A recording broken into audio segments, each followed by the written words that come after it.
ఎగ్గొట్టేశారు. జగన్ మొదటి ఏడాది కూడా ఇచ్చాడు, 4 ఏళ్ళు ఇస్తానన్నటువంటిది అది ఒక తేడా ఉంది.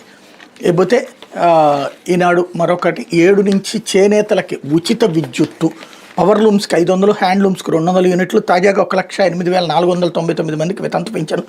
చెడగొట్టడం పడగొట్టడం వైకాపా నైజం, 5 ఏళ్ల పాటు రాష్ట్రంలో విధ్వంసానికి పాల్పడింది. గూడెం చెరువు ప్రజావేదికలో ముఖ్యమంత్రి చంద్రబాబు. మగ్గాలో ఉన్న చేనేతకారులకు ఈ నెల 7 నుంచి ఉచిత విద్యుత్ పథకాన్ని అమలు చేయనున్నట్టు ముఖ్యమంత్రి చంద్రబాబు ప్రకటించారు. పవర్ లూమ్స్కి 500, హ్యాండ్లూమ్స్కి 200 యూనిట్ల వరకు ఉచితంగా అందిస్తామని వివరించారు. వైఎస్ఆర్ కడప జిల్లా జమ్మలమడుగు మండలం గూడెం చెరువులో శుక్రవారం ప్రజావేదికలో ఆయన మాట్లాడారు. రాష్ట్రానికి పెట్టుబడులు తెచ్చేందుకు, బ్రాండ్ ఇమేజ్ పెంచేందుకు సింగపూర్ వెళ్లానని, పేదల పింఛన్ల పంపిణీలో పాల్గొనడం కోసం ముందుగానే తిరిగి వచ్చేశానని చెప్పారు.